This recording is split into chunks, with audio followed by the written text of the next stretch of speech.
good? What's good? Detroit Pistons, 10 in a row. This was one hell of a game. This was probably the most complete game I have seen the Detroit Pistons perform this season. I'll go even further. This is the most complete game I have seen from the Detroit Pistons probably since I've started following them on this channel 3 years ago. This game, from beginning to end, it wasn't about if they did anything wrong, if they made a mistake here or there. This was the most consistently bought in, consistently showing up, consistently performing, consistently playing together, aware, mentally focused that I have seen this team ever in this era of this team. In the Cade Cunningham, Jaden Ivey, Asar Thompson, Jalen Duren, Dennis Jenkins era. This is the most complete I have seen them play from beginning to end. And we cannot separate it from Dennis Jenkins' performance. Now, I'm going to give love to Jalen Duren, too. Hell of a game. Hell of a game from Jalen Duren. He shot 12 of 13, which is like crazy, right? Shot over 90% from the field. It's crazy. And I keep saying Jalen Duren needs to shoot at least 15 shot attempts a game. This is a big reason why. Now, I know I'm a little late on getting this live out. I wanted to get it out tonight because tomorrow morning I'm gonna do the preview for the Hawks game.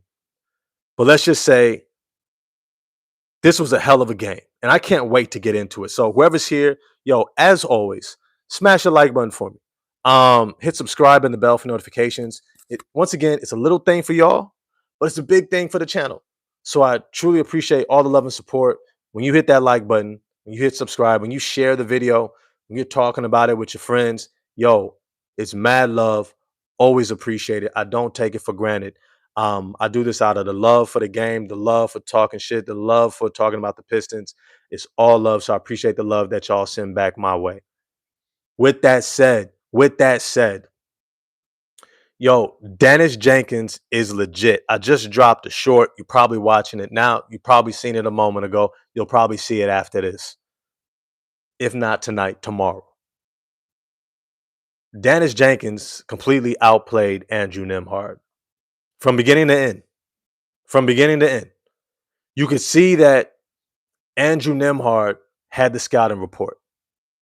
He had the scouting report. He was beginning to push Dennis Jenkins into things that we had not seen him do before. Things that I had specifically said, I don't know if he can do because we haven't seen it. Haven't seen the in-between. I've seen him get in trouble under the basket, picking up his dribble. I've seen him struggle with shot creation. I've seen a little step back jumper, but it hasn't really been that consistent.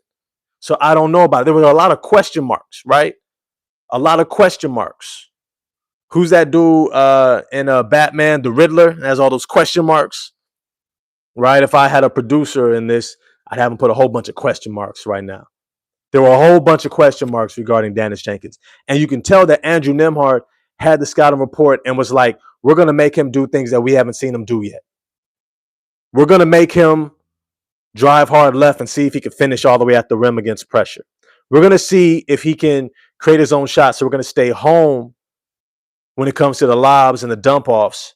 And we're going to see if he can really create his own shot. And to their credit, that first quarter, Dennis Jenkins struggled.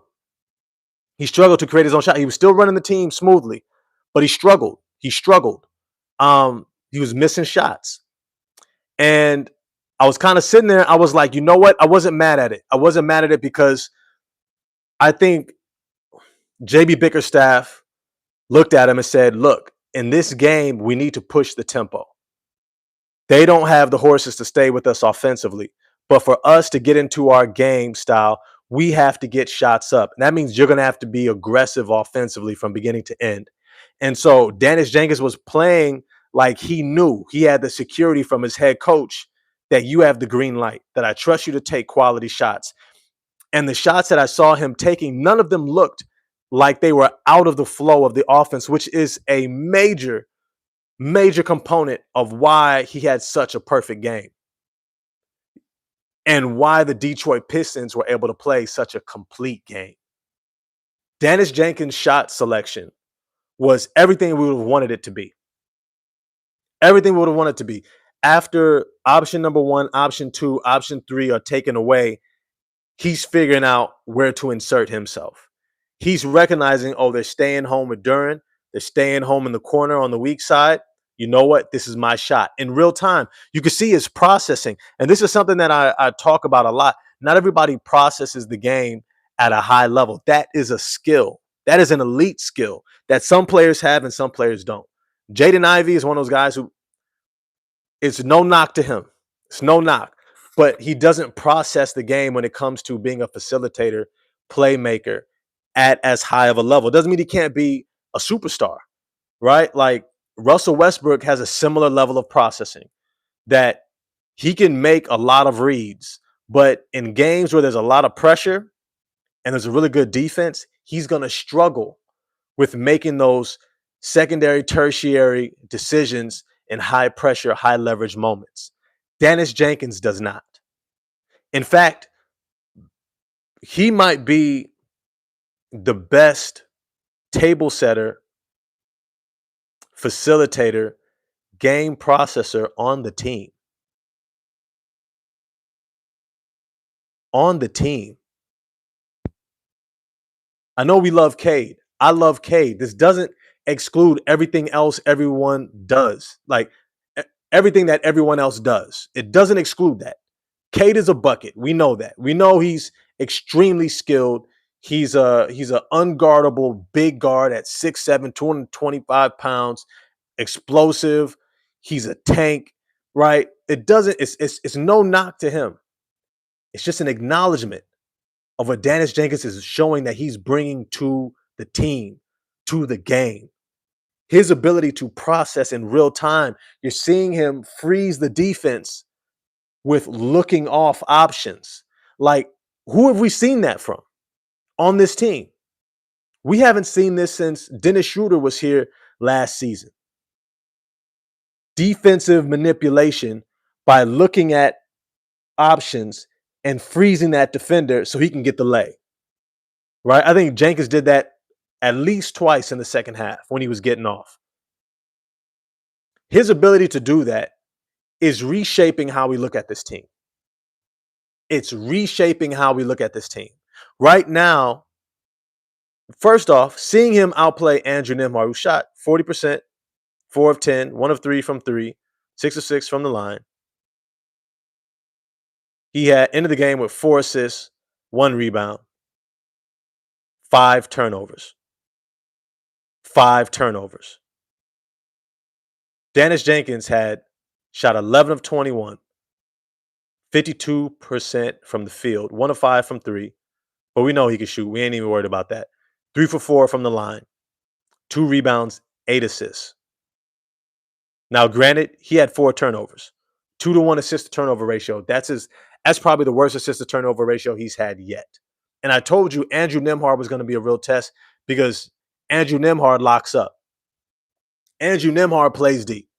Andrew Nembhard knows how to pull the chair out when you're trying to post or turn your body into him. Andrew Nembhard knows how to have active hands to anticipate, position himself. He does an amazing job of playing defense with his feet and not his hands. So it's hard to pick up a lot of fouls on him. And yet Dennis Jenkins was able to. He's someone who is able to play that point of attack as well as any other point guard in the NBA. And yet Dennis Jenkins came out superior. Dennis Jenkins came out of this game not just the better man, but clearly, if this was a boxing match and Nembhard had the belt, Jenkins took the belt from him. Didn't just win a close back and forth. No, he clearly ended the game as the better player. At the end of this game, Nembhard was worried about Jenkins. Jenkins was never worried about Nembhard. That's saying something for a guard who was a lead guard in the NBA Finals. That's saying something. What Dennis Jenkins is doing, I understand why they're comparing it to Jeremy Lin and Lin Sanity. I think it's just even more sustainable because of everything else that he does, including the defensive end.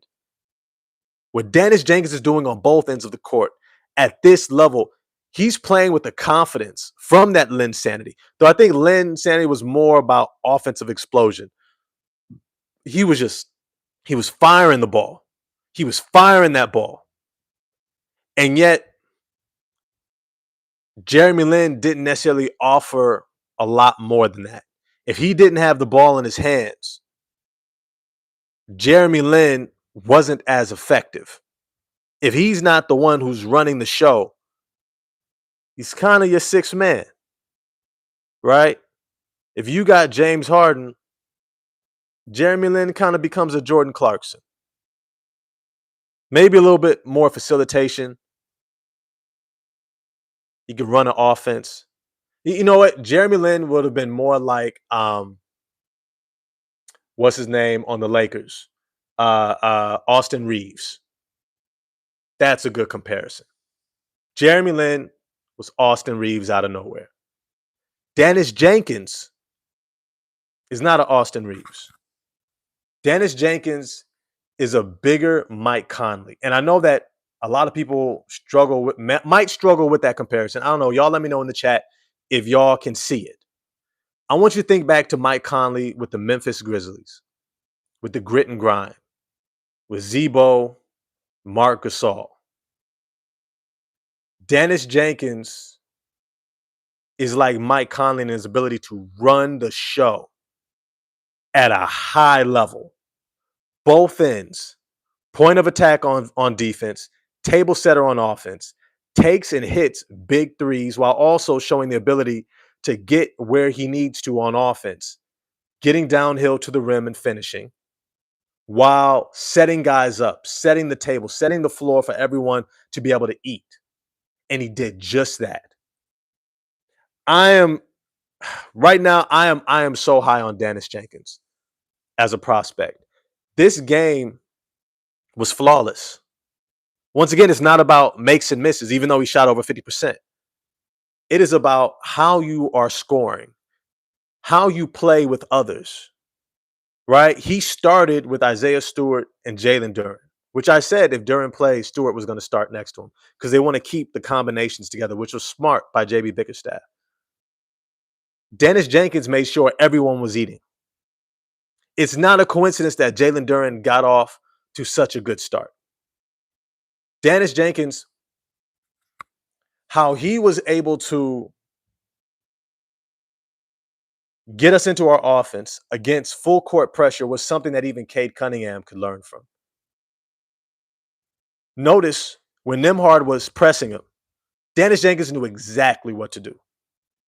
I'm going to drive really hard at you, force you to back up, and then pull back on a dime. And then when I get that separation, I know that you know if you come forward even a little bit right now, I'm blowing past you. Because if you step forward and I come forward, either you're going to have to foul me or I'm going to be one dribble past you, a little bump of the shoulder, and then I'm downhill and you're headed the other way. Right? It's very simple, but it's something that it's almost like it has to be in your unconscious, right? It's almost like in boxing. It's like, you practice, the jab, slip, jab, slip, jab, slip, right? And it's something that you don't necessarily need to think about anymore. So when you jab, you're immediately coming underneath for the counter. Similar circumstances. You're bringing the ball up against pressure. I drive hard at you, pull back, create space, and now I've got you at my disposal. What Dennis Jenkins is doing right now, he has to be challenging this coaching staff. He has to be challenging the front office to figure out just what his long-term role is going to be. Because if he can look like Dennis Schroeder, if he looks like Dennis Schroeder out there, Now you have to start thinking about closing lineups. Who fits best next to Cade Cunningham? And now we start thinking about, man, I could really see a closing lineup with Dennis Jenkins, Jaden Ivey, Cade Cunningham, Isaiah Stewart, Jalen Duren.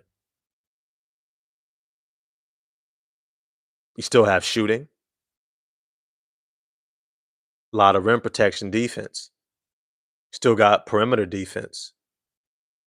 Yeah, you have a lot of ball security now. Shoot, what if I go Dennis Jenkins if I need to get some more turnovers? I need to produce more turnovers. Well, I might go Dennis Jenkins, Jaden Ivey, Cade, Asar, and let's say Stewart. Right now, all of a sudden, you've got some real options. Some real options. Like, look, we all love my man D Rob, right? Rob, D Money, right? We all love him. But if I need turnovers, I got to find another option. If I need someone to handle the ball, D Rob can handle the ball. I don't know if I want him bringing the ball up, though, against pressure, right? You now begin to have legitimate depth options to close out games against different types of lineups. You can go small and match up against OKC. You can speed the game up. And this is another aspect that I love about Dennis Jenkins. Man, I'm like really raving about this dude, but he deserves it because, shout out. Look, I don't mind giving credit where credit is due. My man, Downtown Deuce, consistently was talking about him. But it's something that I was saying for the longest. What I loved about Asar Thompson is he's someone who can push pace for us. He can push and set the tempo. Notice this game from beginning to end, it never slowed down. When Dennis Jenkins was in the game, our pace, our tempo stayed high.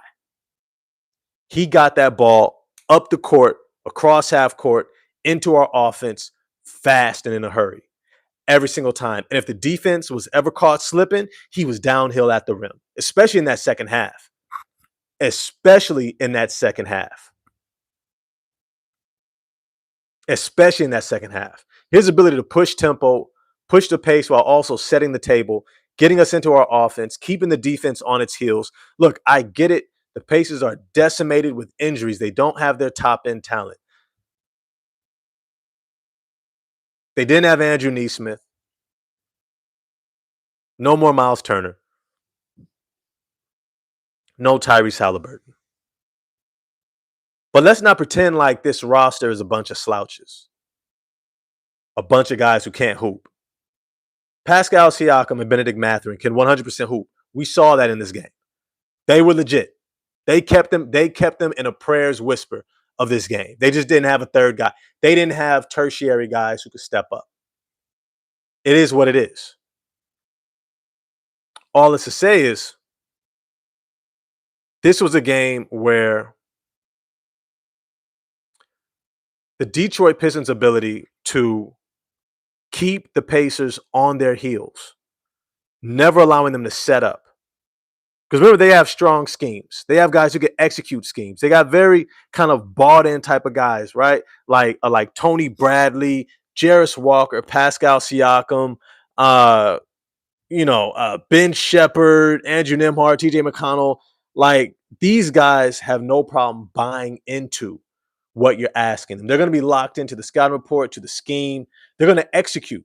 So you have to out-execute them so that your talent surpasses them. That's exactly what the Detroit Pistons did.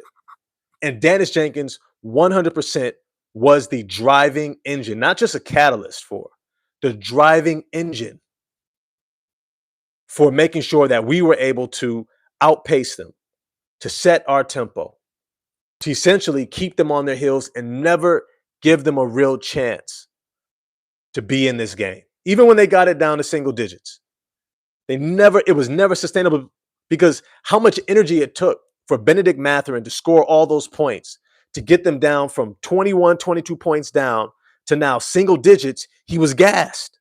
He was gassed.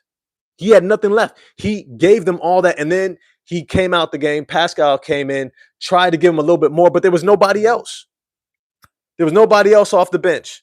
There was no third scorer. There was no collective team score. It didn't matter what the system was. They didn't have enough talent.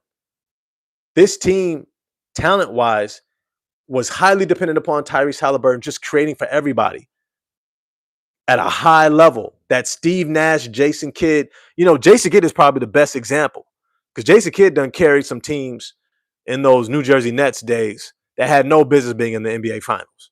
Kenyon Martin, I love him to death. I love his toughness, physicality, that edge he plays with. He's not an all-star forward. He's not as talented as the Chris Webbers and the Kevin Garnetts and the Jermaine O'Neals and these other high-level forwards, the Tim Duncans.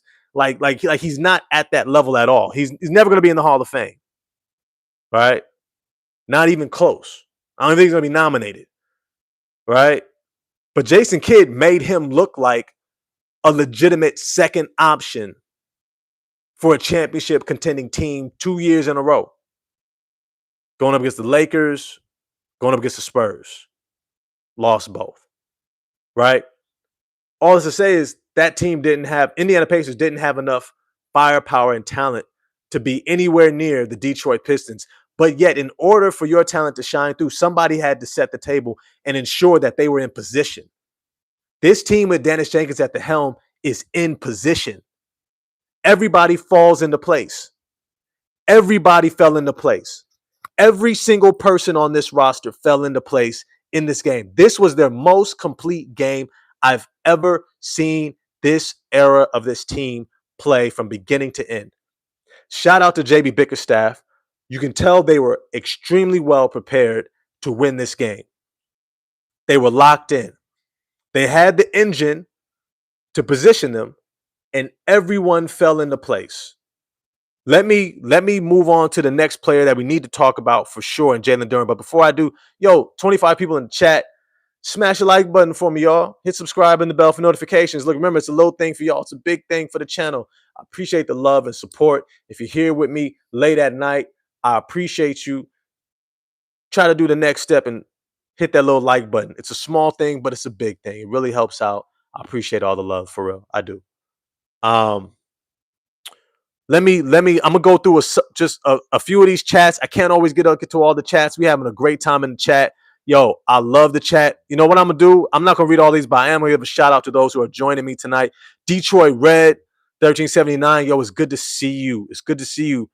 Thomas Matuka. I don't think I've seen you in the chat before. Welcome to the community, to the club. Hope you smash the like button for me. Gretzky, it's always good to see you, bro. It's always good. I ain't seen you in a minute. I know I ain't been on X in a minute, man. I just ain't got time these days, bro. I got a life. I'm a dad. I'm all this stuff, right? But I'm glad to see you here. Ethan Kanunen, yo, what's good, man? I haven't seen you in a little bit. We got Real Estate Page. Yo, Real Estate Pape back up in here. Yo, I appreciate you. D-Dubs, as always, my Jamaican brethren. Appreciate you, Wagwan. It's good to see you. Let's get it in. Let me see who else I got in the chat right now. Salute to each and every one of y'all. I appreciate the conversation going on. NFZ 2004 was good. It's good to see you. Hey, Joe, baby, in the chat. Salute to you. I appreciate you coming through. Let me see who else is in the chat right now that I haven't given a shout out to. Oh, is it just me? The insight. Yo, hey, I appreciate you coming through. Classic 76. I don't know if I seen you in the chat before, but welcome to the community. Hope you smash the like button for me.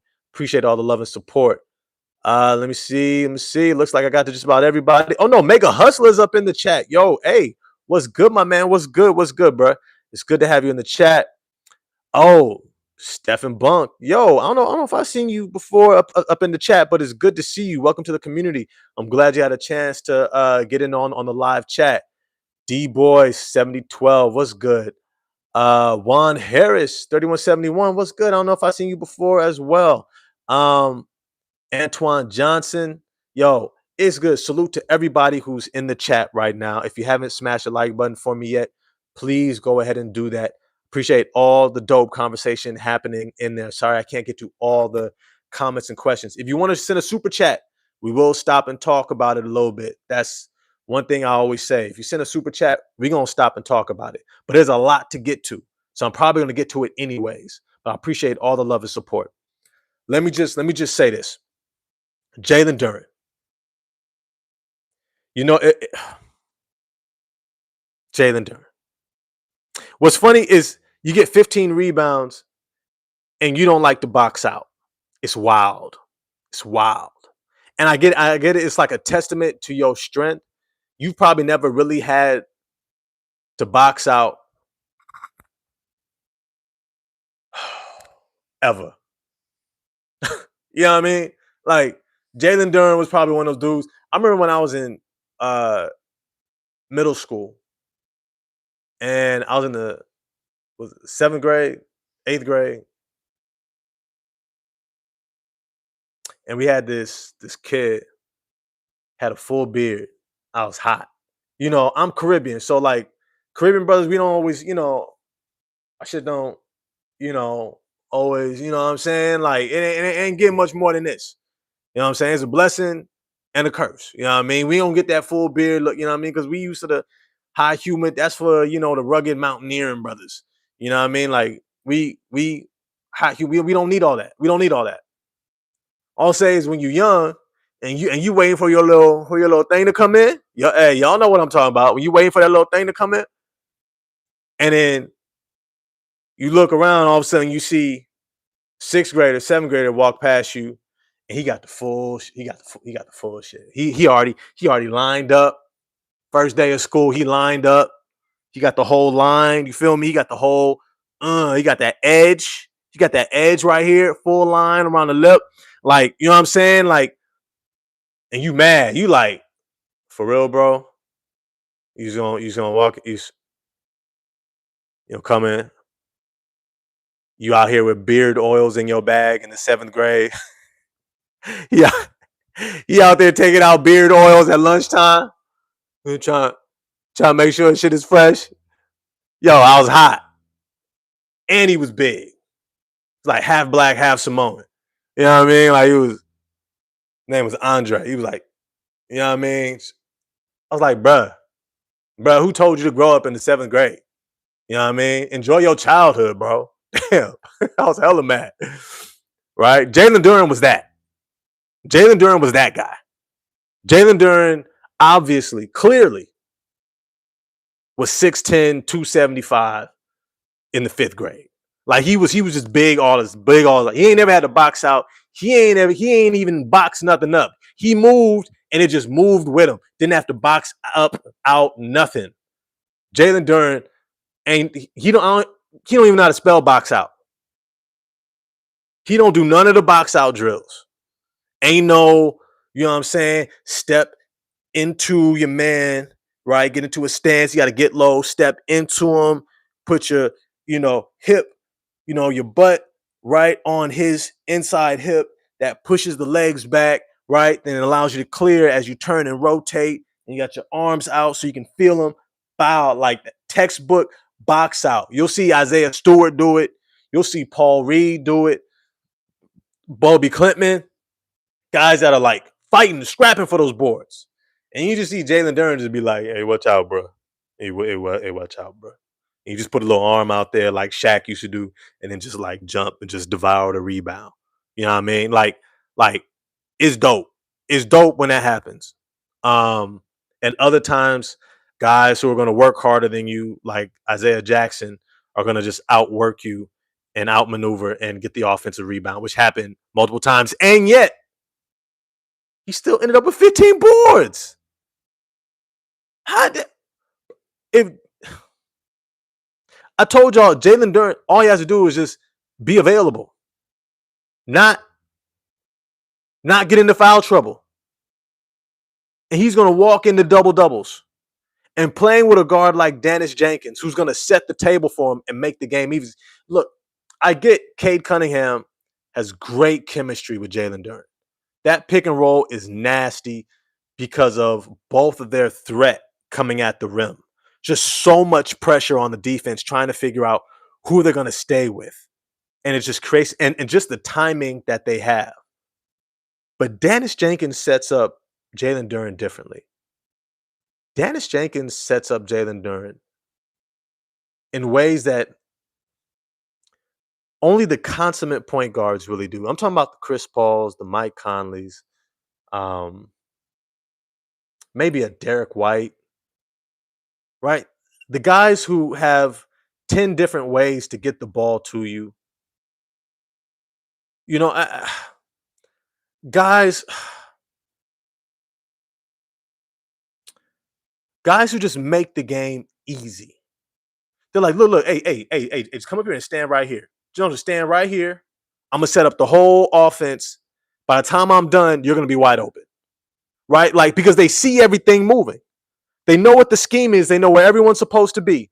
They know how the defense has been playing the last few times down the court. They're holding all that in their brain. And then they go, you know what? Just come here and just stand right here. And then just open up to your left. The ball's going to be right there in your hands.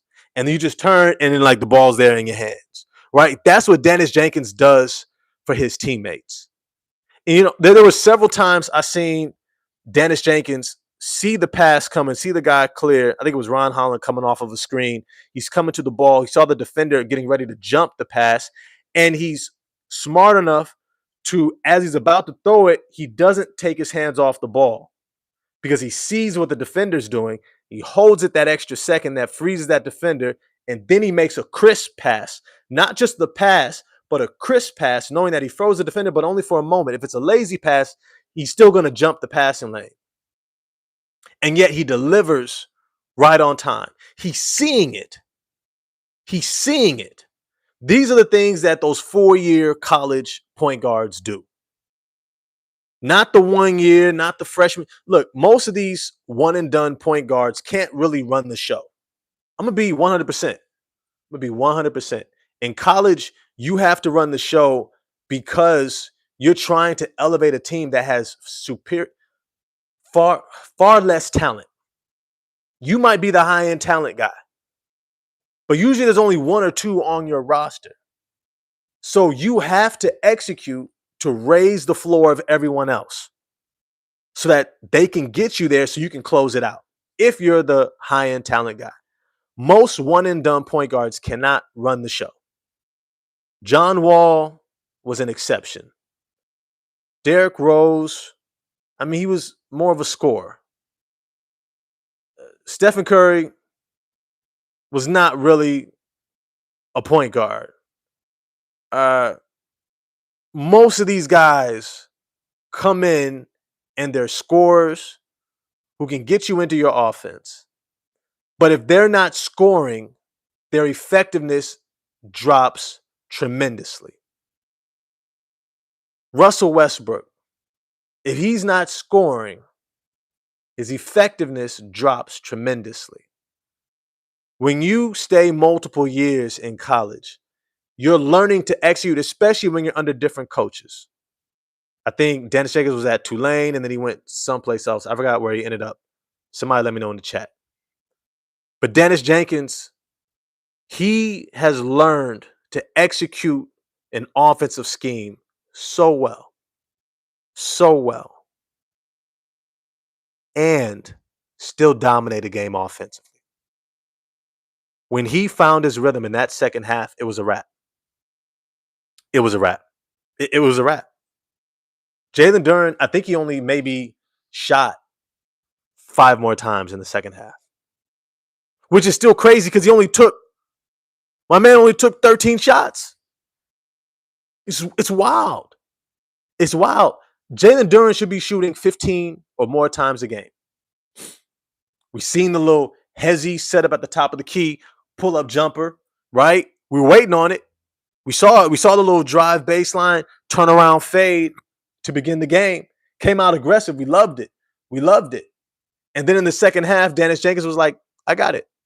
Oh, yeah, Detroit Red. I appreciate that. St. John's. Right? So he's playing for 2 different coaches, styles of play, rosters, 2 different conferences. I forget the name of the coach at St. John's. All I have to say is I think it's Rick Pitino. All it's to say is Dennis Jenkins knows how to make the game easy for guys because because he stayed and learned to play the position. But then when you combine that with high end athleticism, change of pace. Oh, Patillo from Iona to St. John's. He went from Iona. Okay, got you. Appreciate that, Richard, in the chat. Appreciate that, Richard. Dennis Jenkins made the game so easy for Duran. And in the second half, he just took it over. And I know I'm glowing over Dennis Jenkins because what he did in this game was just chef's kiss. Hell yeah. He's in the lock gang. We in there. You know what I mean? Like, lock gang. Ivy's trying to get in there. Big Stu, he's in there. You know what I mean? Not just anybody can be in the lock gang. And when you got it long too, when you got to have two bands to hold on that thing. You got to have two bands. Long hair don't care. That's why he come out there with that smoke. He let Nembhard know from jump, I'm here, bruh. I'm here. I'm here. I don't care about your pressure. I don't care about your pressure. It's nothing to me. I'll take a tech. I don't care. I don't care, bro. I'm here. I'm here. I don't know where you from. I know where I'm from, bro. We don't care. We don't care, bro. I'll risk it all. I'll slap you right now, bro. I'm playing. I'm going too far. I'm sorry. But that's that energy, though. That's that energy. That's that big Stu point at you. But I don't know who you're talking to. Give me a tech energy. Right? He don't care. He went right at Tyrese Maxey. Tyrese Maxey at the end of the game was like, hey, bro, are we good? Like, is everything cool? I thought we was from the same neighborhood. Like, we good? Dan's like, nah, you know what I'm saying? It's just competition, bro. You know what I'm saying? You know what I'm saying? Not everybody want that smoke. Dennis won it every time he's out there, bro. Every time he's out there. He might mess around and end the season, be the leader of the dog pound. He might be the leader of the dog pound. Big Stu might be the big dog. But Dennis might be the leader. Nah, we about to pop off. Nah. Hold on, Stu. Now we about to pop off. Hold on. I'm tell you when. All right, now go get him. Go get him right now. Let everyone off the leash.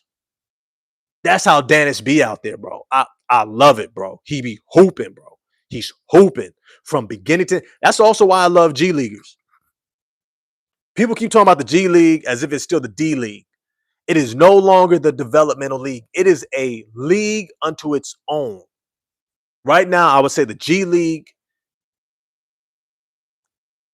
I would say competition-wise, it's right there with probably some of the best leagues in Europe.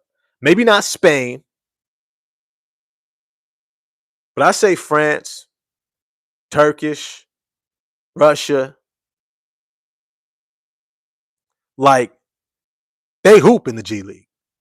And the thing is, they got to hoop from beginning to end the moment they touch the floor because they're constantly having to prove something. They got to prove that you're talented while you're proving that you can play as a part of a team and you can be a role player as well as a star. You know how hard that is? You have to be a star while you look like you can be a role player too at all times. You have to be ultra aggressive while staying within the system and helping your team win. You know how hard that is? Because you're hoping that a team sees you and says, one, he's talented enough to legitimately be considered to be an NBA player. Not everybody is. Ben Shepherd is not an NBA player. I don't know why. It may seem like I'm hating on him. Maybe it is. I'm just calling myself a realist. He's not an NBA player. He's not. He shouldn't be in the NBA. He should be gone. Some guys are just not talented enough, not athletic enough, not long enough, not big enough positionally, don't have enough confidence. They're just not NBA players. So you got to prove that you are. You got to ball out in the G League. right? But you also have to prove that you could be a part of a system, that you could just be a random guy brought off the bench, number 9, number 10 off the bench. There's an injury. You come in as a backup and you play 5 or 10 minutes because there's injuries and you won't hurt the team at all. That's what you're trying to prove. I'm a superstar while being a superstar role player who may never get into the game by the time you call me up. But I'm hoping to be so prepared for my moment that when I do get a moment, y'all let me through that door, you ain't ever going to be able to get me back out. That's what it's like being in the G League. That's why I love rocking with those boys, because when they come in, they're ready. They're ready because you got to be ready. Because one, you're not trying to go back. As hard as you work to get your opportunity, you're locked in. And then when you get your opportunity, you go ham. Dennis Jenkins is proving he is an NBA starting point guard. Let's be clear about that. He is 100% proving to be an NBA level starting point guard. 100%. He's better than Andrew Nembhard. Let me be clear about that. Let me be clear about that.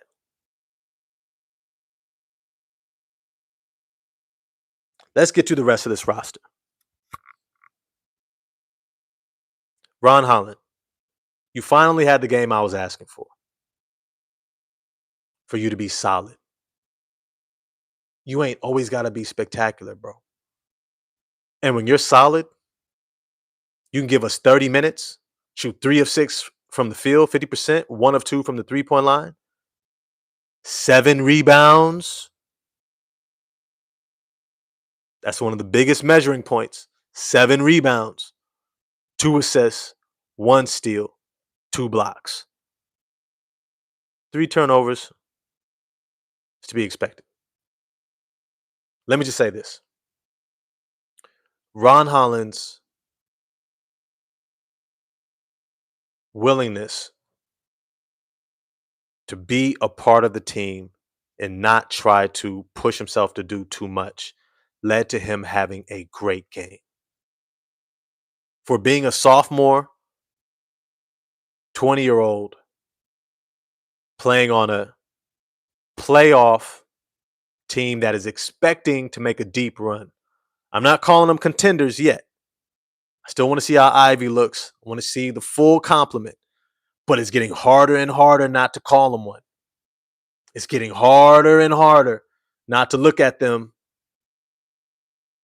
at 12-2 like an NBA championship contending team.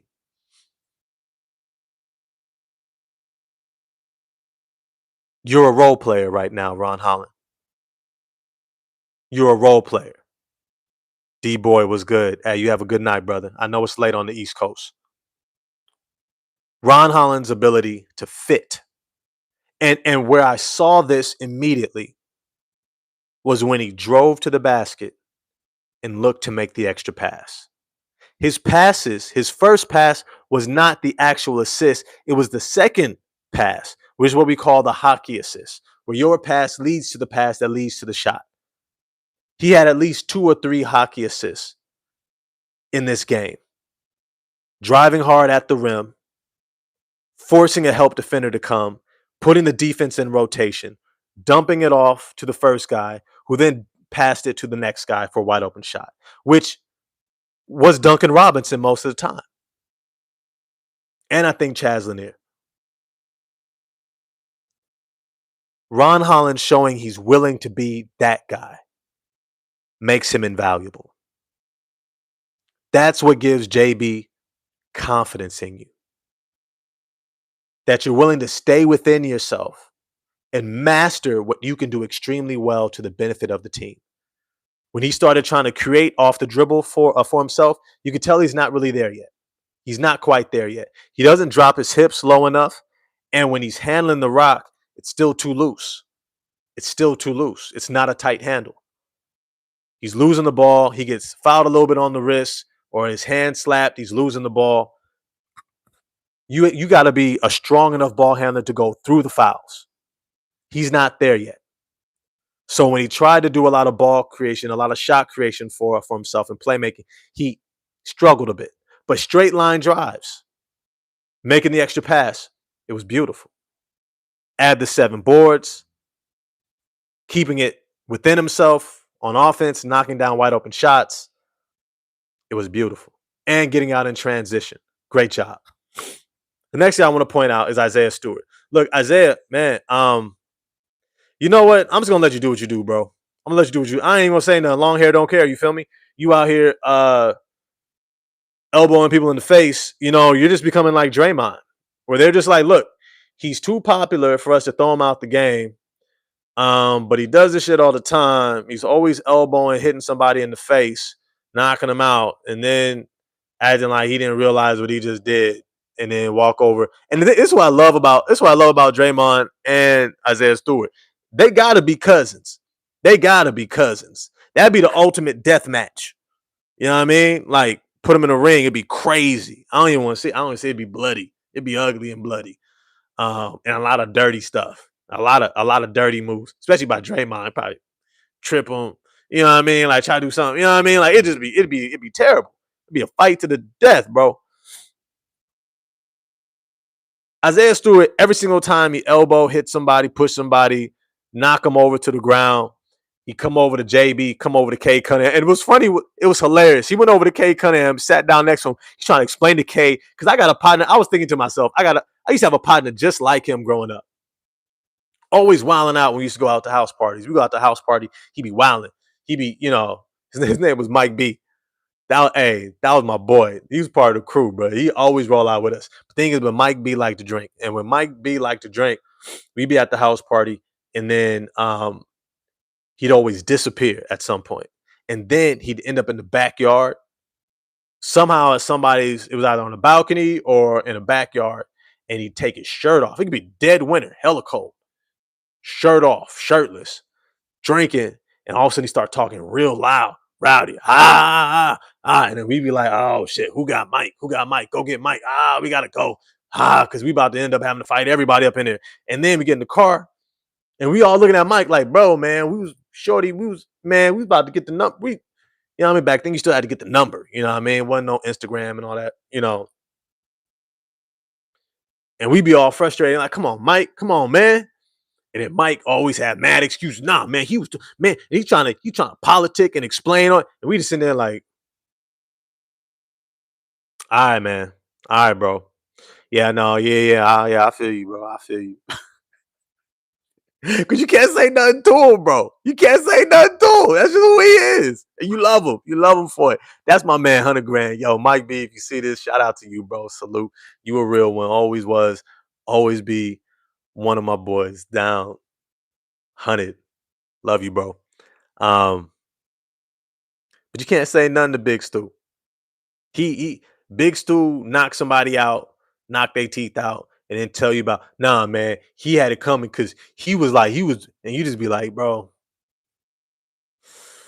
it's good, bro. Yeah, no, I know. Yeah, he was, yeah, That's all you can say to him, bro. That's all you can say to him. That's all you can say. Like, what else you gonna say to him? It is what it is. You feel me? That's Stu. That's Stu. Man, that technical was like, it was wild. I thought Isaiah Jackson was just playing hard. And he played too hard, bro. Elbowed the shit out of him, bro. It was crazy. It was crazy. But yeah, he did what he did. And that's Stu. But that defensive sequence where he blocked Tony Bradley twice in a row, that was like the nail in the coffin to their heart. That was like, no. You're not ever getting back in this game.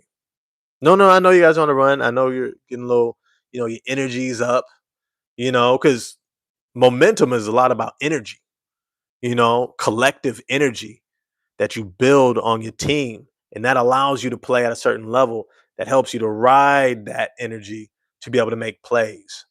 And that gets you back into games. Isaiah Stewart blocked Tony Bradley twice, and then knocked the ball away, and we got the board. And that sequence took the heart out of the Indiana Pacers.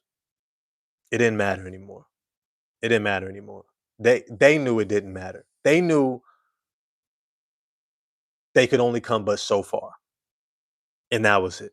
That is who Isaiah Stewart is for us. A couple times he got up in the air against Pascal Siakam. Otherwise, he did a great job against Siakam.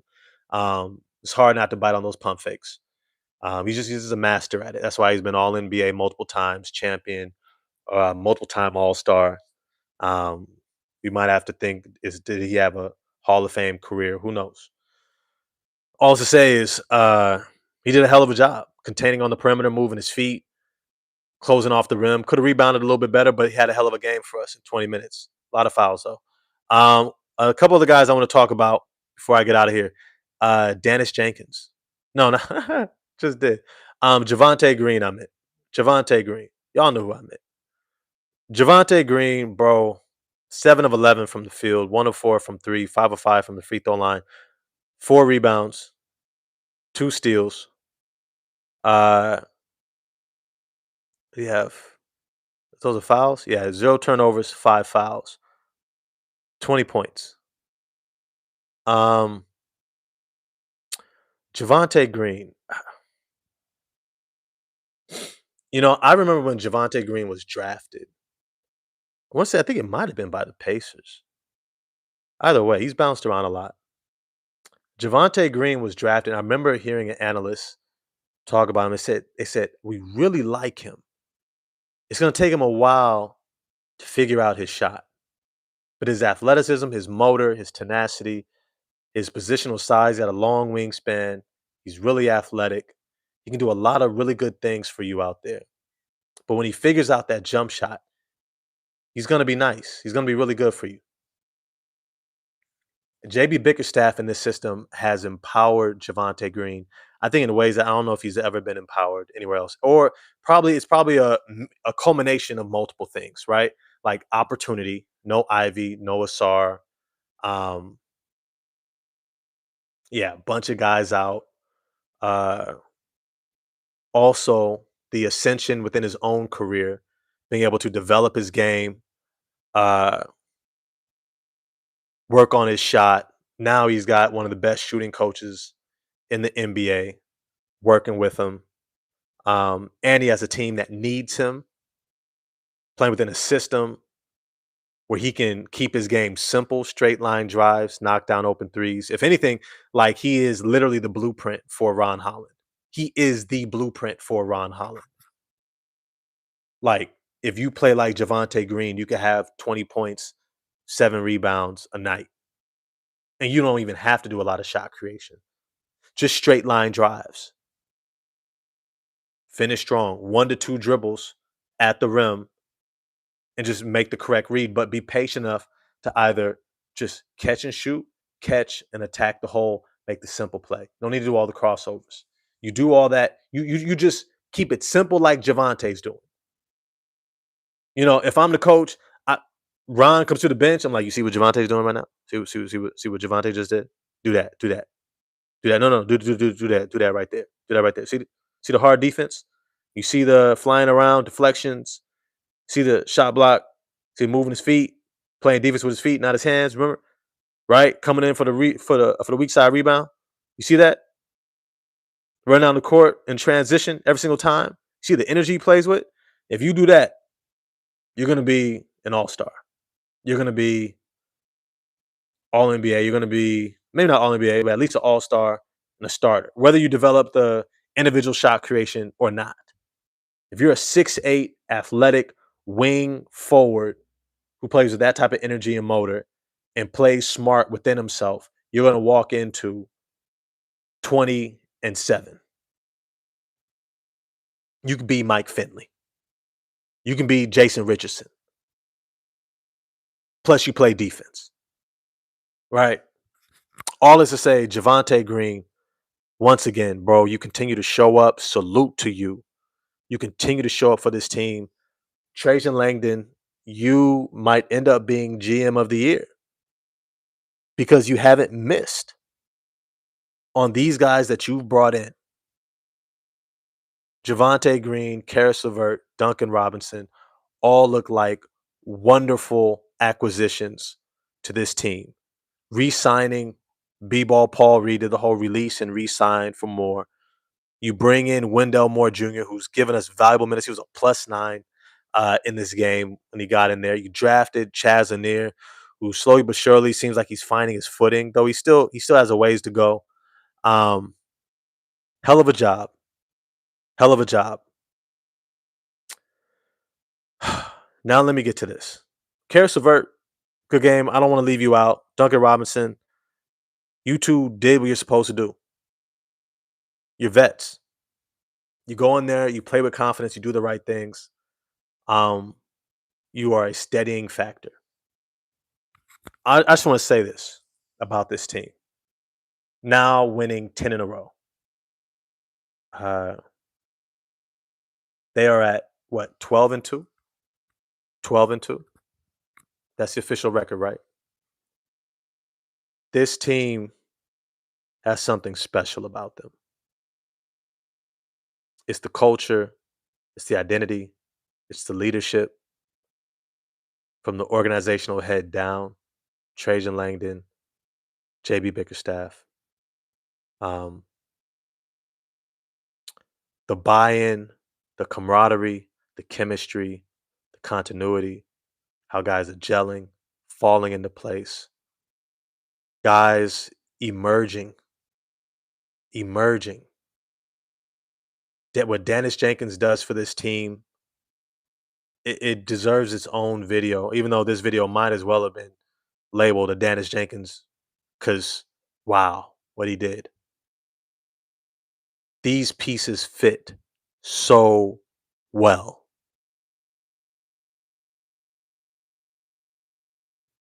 If they are fully healthy going into the playoffs, this is a championship team.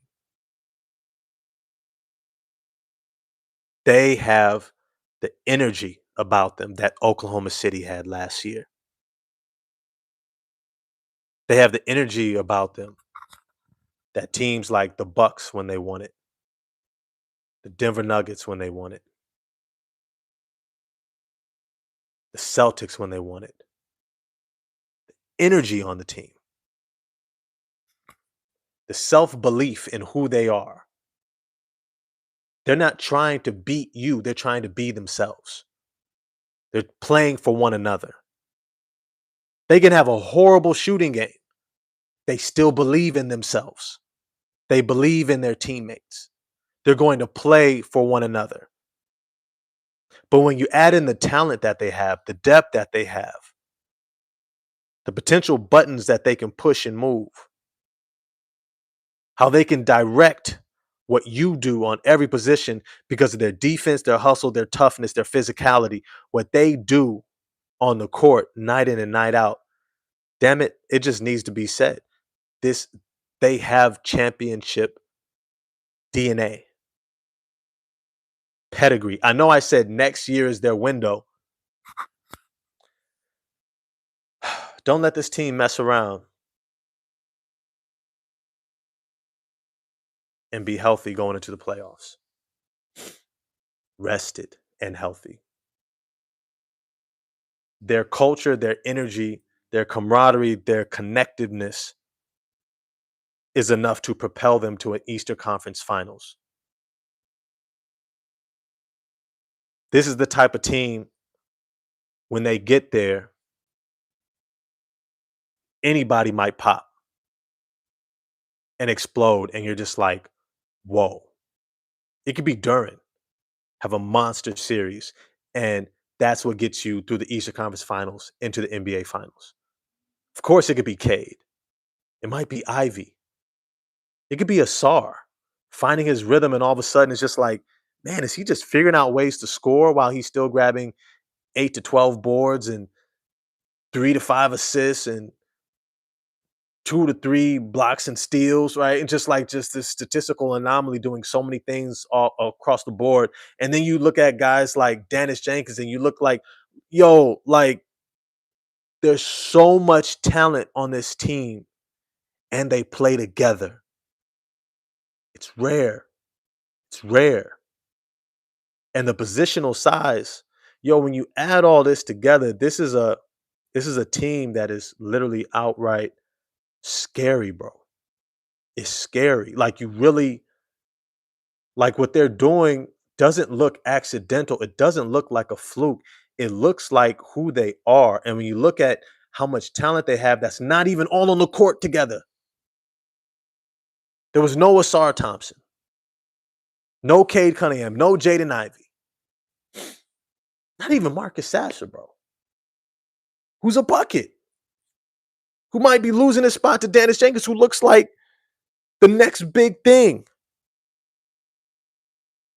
Trajan Langdon has to be looking at him like, yo, we got to lock this dude up. We got to lock him up. We got to lock him up. Fortunately, he's lucky enough to where Dennis Jenkins might sign for less than what he's really worth if he were to sustain this level of play for a full season and hit free agency. I want to say, let me pull up real quick. Dennis Jenkins' contract. Does anybody know what his contract is? What it looks like? I'm about to pull it up right now. Is he unrestricted after this year? Dennis Jenkins. Man, it doesn't even show him on here. It doesn't even show his contract because he's on a two-way, right? This is his second year with the team. Restricted free agent after this year. Thank you, Hey Joe, baby. It's good to see you in the chat. Appreciate the information. Restricted free agent after this year. Dennis Jenkins. I mean, I guess you don't really have to lock him up. Like right now, that is. You might want to, but a team is going to have to. Oh, damn, he makes 85 grand. I mean, look, hey, I ain't mad at 85. Look, let's just be 100% clear. Most of us are not scoffing at 85 grand. He is the greatest bargain in the NBA right now. He is literally the greatest bargain in the NBA right now. Tell me the Phoenix Suns wouldn't give their left arm for Dennis Jenkins right now to come run the show. Tell me the Minnesota Timberwolves wouldn't sacrifice whatever to have a Dennis Jenkins running the offense, making the game easy for Anthony Edwards and Julius Randle, Rudy Gobert. Tell me, fill it in. How many teams will want high assist, low turnover, table setting floor general with elite athleticism to get to the cup and finish, shot creation, confidence, toughness, physicality, confidence that's just pouring out of him, who's a great teammate and just wants to win, right? Like, oh, who can also shoot extremely well from the three-point line and finish at the rim, play off ball and on the ball, right? Like, how many teams are hoping to find that guy? I would not be shocked if a team doesn't offer him 20, anywhere between 16, because people are always cautious, like, oh, was it just like the one season, and when Cade and Ivy get back, Sasser, and it becomes more squeezed for minutes, um, it's going to be easier for a team by the end of the season to be like, all right, he's 14 million, 15 million. He's really good, but he hasn't really necessarily proven. We don't know how he's going to be here, if he could carry that over. So, he's going to get lowballed. And then considering the fact that the Detroit Pistons can match any offer, teams are going to be less, less invested in clearing up the cap space, because that's how they have to do it. They have to clear the cap space, show that they have it, and then they have to make the official offer. And then the Pistons have 24 hours to either match the offer or not. It used to be 3 days. I'm glad they shortened it. But still, they're like, while I'm waiting, I could be signing somebody else. But because there's not a lot of legitimate point guards available, who knows? Who knows? Saying he's gonna get paid. He's about to get paid. And you add him to the mix of all this other talent on this team. Something I said a while ago and probably didn't realize just what I was saying when I said it a year ago. No, I'm sorry, 2 years ago, after they had that 14 win season and they went into the off season. I said, everyone, and I'm gonna try to tag it in this video. I'll just gotta remember to tag it in this video. Everyone that is needed to turn the ship around is already on the team. That's what I said. And I didn't even know about Dennis Jenkins yet, who's on the team. I said, everyone who is needed to turn this around is already here. Asar, Ivy, K, Duran were the main ones I was looking at. Their talent alone. When I saw Jalen Duran next to Chet Holmgren, I said Chet is ready now in terms of maturity and the defense and what he can bring now playing alongside SGA, J Dub, and them. But I said he's not Paulo because you can't necessarily give Chet the ball and say, go make something happen. Now he's improved his game a lot to where he can make a lot happen, but he's never he's not that. He's just not physically gifted enough to be that. Duran, y'all gotta show me some love. Cause I might have been the only one last year in the first half season when he was fucking up. When he was fucking it up. And I said to you, I said, just be patient. He's young. He's out here trying to get at Angel Reese. You would be too if you were 21 in the club at 6'10, 275-pound Adonis on national television, and you a multimillionaire. You might be a little distracted too, right?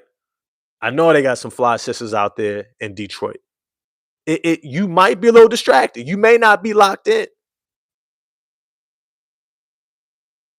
Yeah, I appreciate. I saw that. Hey, Joe, baby, I saw the love. I appreciate it. You might not be that locked in if you were Jalen Duran at 21 last season. But then he figured out, he locked in. All right, he locked in. And then we looked real good going to the playoffs, all that stuff. And now he came in this year. He had a really rough first game. I had to get on his top, which I'm always gonna keep it 100 with you. I'm not gonna front. I'm not gonna fake it. I'm not gonna, just try to say the nice things like these people who are jumping on the Pistons now and they don't even really watch the team. They're just like, man, this team's really good. Da, da, da. Like, bro, you casual, bro. You just started. You just got here, bro. You just got here, bro. But I'm saying I saw that Jalen Duran had something special when he first got here. I looked at somebody with his size. I said, his agility is really uncanny for somebody that big. It reminded me of the Chris Webber. It reminded me of that and I didn't get that comparison until this year, but I could see it. Most guys who are that big aren't that light on their feet when they're going into their post footwork moves. When he's attacking his mismatch, all of a sudden he becomes Tinkerbell. He's light on his feet, right? Float like a butterfly, right? Bang on your head. That's who Jalen Duran becomes when he has the ball in his hands. That's extremely rare. Most guys that big are clunkers, right? Like a Brooke Lopez, right? Those guys who are just big in that way can't move the way he moves. Dwight Howard was right. I don't like that comparison. Two very different players, similar maybe body types and size, though Dwight was way more athletic, but it's just to say that offensively, his skill, his feel, his touch, his soft hands, these are things that you just don't get in a combination of a center. And so when I looked at Jalen Duran, I was like, man, yo, he's got something. He's got some. Just be patient with him. And now he's showing it. And I've been saying now that they got the perimeter defensive insulation, right? You got Stu, you got Asar, you got Dennis, you got Cade. He's insulated, so he's not picking up as many silly fouls, and he stays in the game. Now he could play to his strengths. He's still nowhere near where he's going to be, which is scary. He got 30 and 15 in this game. 30 and 15. And he's still nowhere near where he's going to be. Nowhere near. Nowhere near. That little 18-footer, the little with the jumper. It's nowhere near. Wait till he can start catching and hitting top of the key trail threes like Joel Embiid does. In fact, ooh, are y'all ready for this? Oh. Hmm. He has some real Joel Embiid to his game. Jalen Duren has some real Joel Embiid to his game. I'm gonna say it again. I might do a short just so I can really emphasize this. Jalen Duren has some real Joel Embiid to his game. The footwork and the power, the touch, the finesse. He doesn't use the jumper yet. He's starting to. You're seeing it. Just a little bit. But he's got the handle. He's probably a better passer than Embiid at the same stage. Nowhere near the defender, but offensively, the power, the touch, the handle, and the footwork. Real Joel Embiid-ish. Probably closer to Chris Webber back in the days in terms of like height, size, and their limitations defensively in terms of like their mindset. But even then, I would say like Duran is buying in defensively. You can't have all these great defenders around you and you be the weak link. You know what I mean? Can't be a part of the dog pound or you don't play deep. He has some great talent and he's nowhere near. I'd say he's maybe 50% of what he's going to be. His jump shot is going to take him levels. As the game slows down for him, especially on the defensive end, he's going to go to another level. And when he begins to see the game, like understand what's going on around him, and begin to, this was the first game, I didn't even get a chance to really talk about this. It's crazy right now. There's so much to talk about in this game. This is the first time I've seen Jalen Duren control a game. That first half was the the best one I've seen Jalen Duren play from beginning to end. But the first time I've seen him control the game from the outset of the game, he was like, no, no, I'm going to put my foot on the gas and I'm going to impose myself from the very beginning. From the very beginning. That drive into Isaiah Jackson, turnaround fade, I was like, oh, that's what we're doing? Oh, that's what we're doing off rip? Oh, okay, I see you. The little hezzy pull up on Jay Huff. Oh, okay, that's what we're doing? That's what we're doing. Okay. Okay. I mean, the lobs, the dump offs, all that stuff, the offensive glass. Yo, we've seen that from Durant. We know he could do it. But the way he imposed himself so consistently throughout the course of this game was nothing short of just like awe striking. Like, oh shit. You're seeing something evolve in front of your eyes. And you go, oh, if this is the Durant we get for the rest of the season, how does this change things in terms of when everyone else returns? Because Cade is going to have to take a step back. And it's weird to say it. He's going to have to take a step back to create more space for Duran. And I appreciate this game, how prepared they were by JB Bickerstaff and the coaching staff to play together. They played. Oh, Duran's birthday is today. He just turned 22. He's still younger than what Embiid was. He made his debut. That's crazy. That's actually crazy, bro. That's actually crazy, bro. He's barely 22. Wow. What was I doing at 22? I was wild at 22. Um, I, bro, Cade is gonna have to take a step back. And I appreciate that JB Bickerstaff had them playing as a collective team, locked in into the offensive system. This game, from beginning to end, offensively and defensively, they played as one collective. On offense, the ball had energy. It was dotting around. Guys were unselfishly swinging the ball. The ball was making at least 4 to 5 passes every possession.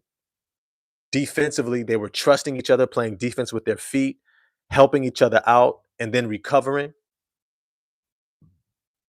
This was a full, complete team game. Dennis Jenkins was the engine, led the charge. Isaiah Stewart was the heart. Jalen Duren was the talent. That from the very beginning of the game was like, no, no, no. You all have absolutely nothing you can do with me.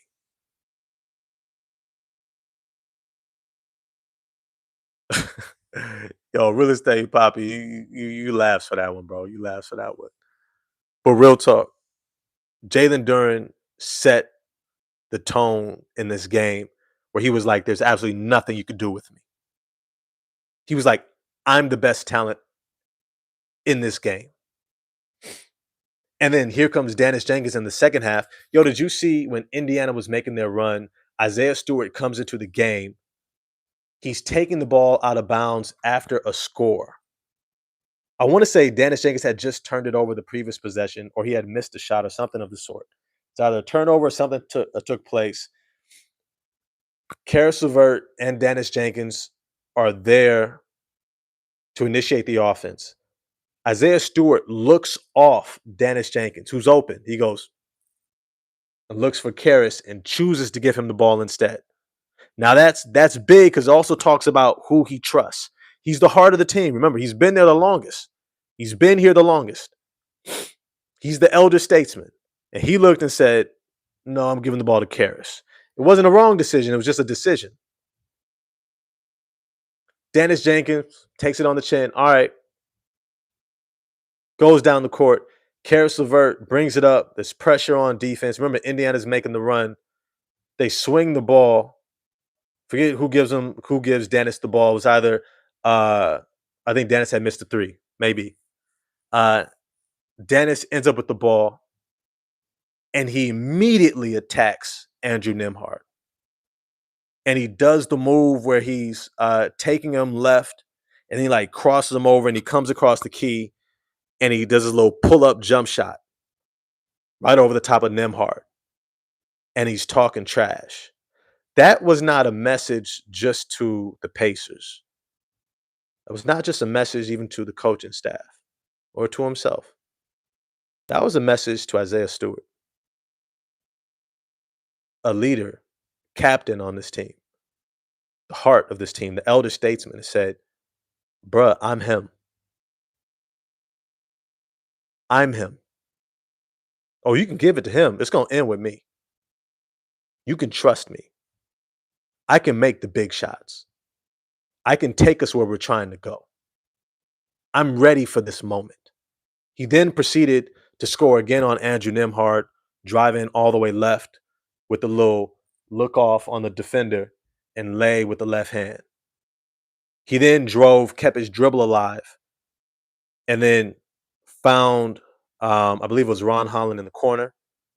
Then he had Isaiah Jackson step up on him, and then he did that little floater jump shot way high over Isaiah Jackson and bounce, and went in.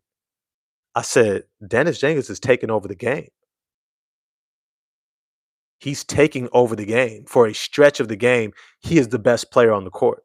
He's the one making everything happen on both ends. He's getting a steal deflection, loose ball, rebound, bringing it up the court, making the play, either scoring it or setting someone up to be able to score, and then going back down and getting the ball back for us. He's taking over the game. He just got here, bro. And he's taking over games. It doesn't matter if it's against the Pacers. Only got one win on the season. Those are still guys who are going to play solid. You got to play. It's not like a Utah or a Charlotte where the guys who are playing the guard position don't play defense, right? Who are not going to execute, probably didn't read your scouting report. No, this is against Andrew Nemhard. This is what he does, is play defense and know the scouting report. And yet he completely outplayed and outclassed Andrew Nemhard. Showed he was the better point guard on the court. And he just got here, bro. This team is special. This team has the energy of a contender. If they are healthy going into the playoffs, they have as much of a chance to get into the NBA Finals as anyone else in the East. It's been said. It has been said. I'm convinced. I am convinced today, this team has what it takes to get to the NBA Finals this year. If they are healthy, because injuries happen, knock on wood, right? If they get to the playoffs healthy, they have as much of a chance to get to the Eastern Conference Finals and into the NBA Finals as anyone else. They have more talent than I would say not almost. They have more talent than any other team in the East. I'm talking about top end talent. I'm talking about a Cade. I'm talking about a Durant who's playing offensively like an Embiid, looking like a 6'10 athletic Alperen Şengün. You notice the playmaking. Did you notice the playmaking came back today? Got a Sar Thompson, top 5 defender in the NBA. Got Cade Cunningham, all NBA, MVP candidate. Got Jaden Ivey, whose ceiling is still all-star level. Now you got Dennis Jenkins.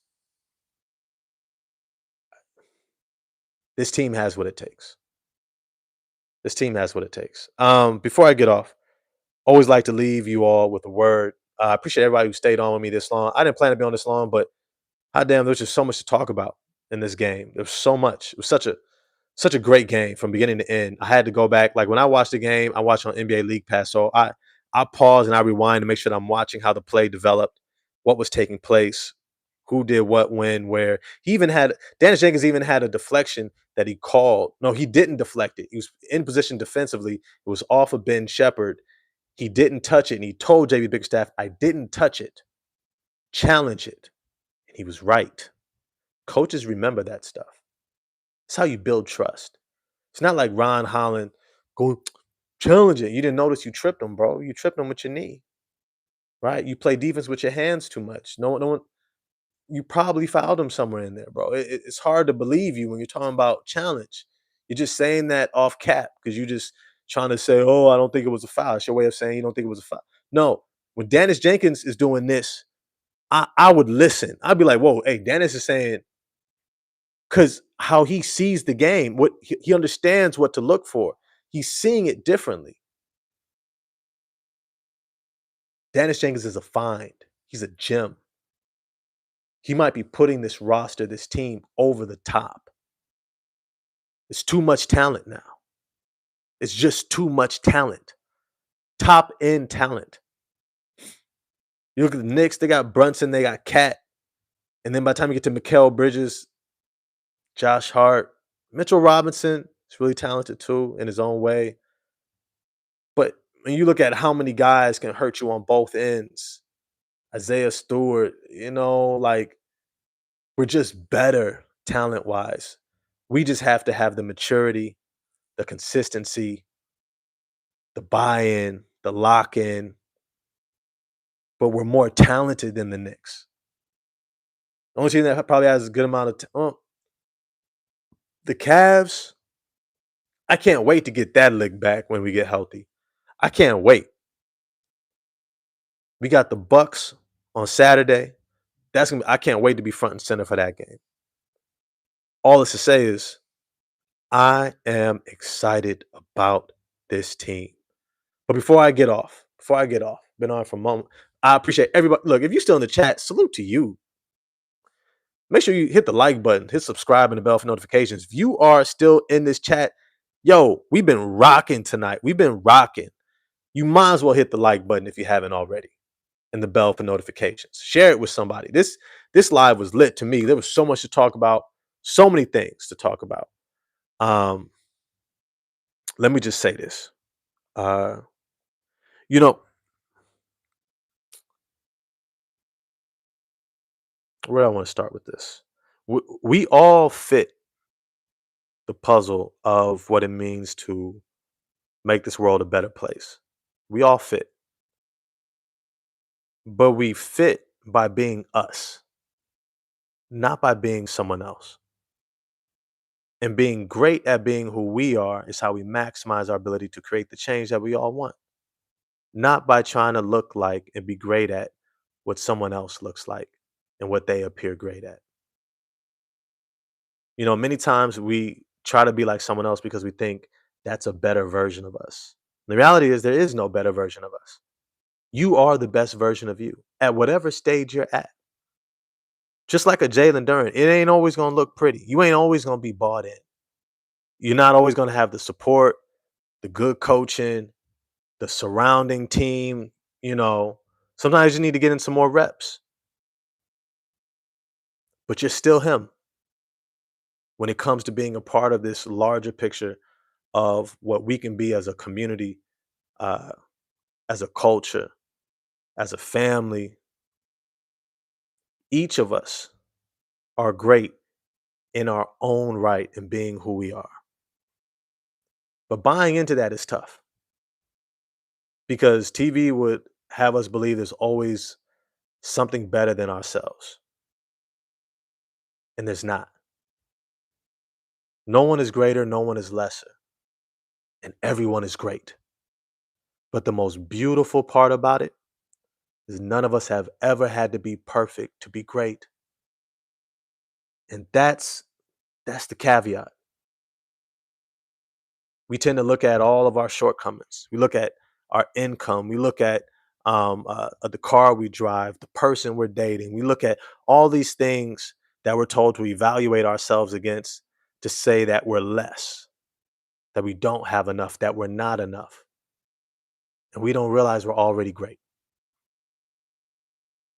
Some of us are all Jalen Durns and Asara Thompsons, Ron Hollins. And the funny thing is, we can see the talent in others. We can see what others may become from the outside, rooting for them, right? But sometimes we struggle to see that about ourselves. Sometimes even our kids, right? We think that there's a better, you need to get straight A's, you need to get this, you need to do that. You're already great. I got to start there. I've got to start there. You're already talented. You're already a high draft pick. You are a lottery pick. You're a cornerstone of this franchise. And when we can start buying into that as individuals, when we look at ourselves in the mirror and just recognize we're just on our journey, we're getting our shots up, we're getting in our reps, we're gaining experience. The game of life hasn't slowed down yet for us. We need to find us some veterans to help speed along that process by talking to them and learning. And it's not all about money. Because if money was supposed to make you more mature, right, we'd have a different political sphere, right? Things would look a lot different. Money don't get you there. The material things don't get you there. It's you. It's you. You got to lock into you. What are your strengths? What are things that you bring to the table that make you unique? And master that. Don't worry about perfection. Don't worry about failures and losses.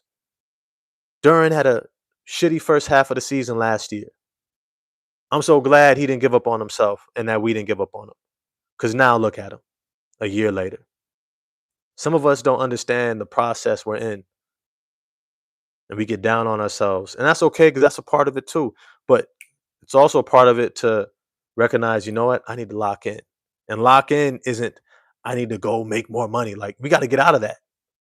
Locking in is doing what I know is best for me. I need to get sleep, which I need to get right after this. All right. Should have been in bed about 30 minutes ago. I need to make sure I'm eating right, staying hydrated, doing things that feed me energy, spending time with my loved ones. Let me go check on my cousin. You know what I mean? I know he's going through a hard time right now. That's my heart. I love him. That's my brother. You know what I mean? Like, I know there are things I need to be doing. Let me lock in on my journey, not somebody else's, not somebody else's. So just remember that you are your own franchise player and you are a part of this whole thing. Collectively together, we all on squad together to make this world a better place. You just got to lock in on you and do your part. You ain't got to be perfect. You just got to be you. Take your journey, get your shots up, get your reps, get your practice in. Stay the journey. Lock in. We going to be good. We going to be good. But hey, I just want to leave y'all with that. Appreciate everybody who stayed on this long. Hour and a half. This might be the longest live I've had ever so far to date. It's a great game, great night, a great moment. Don't get caught up in everything that's going on around us. Don't be blind to it either, but just recognize you're already the solution. Just be great at you. Be great at who you are. Have integrity. Be genuine. Be a real one. Keep it 100 with yourself. With yourself. And we're going to be Gucci. We're going to be sitting there looking like a contender. With that, I'm gonna get at y'all next time. I love this community. Y'all give me so much life and energy. You have no idea. Um, I can't wait for tomorrow. Tomorrow morning, I'm gonna do a preview for the Atlanta Hawks, and I'm gonna get at y'all then. Peace.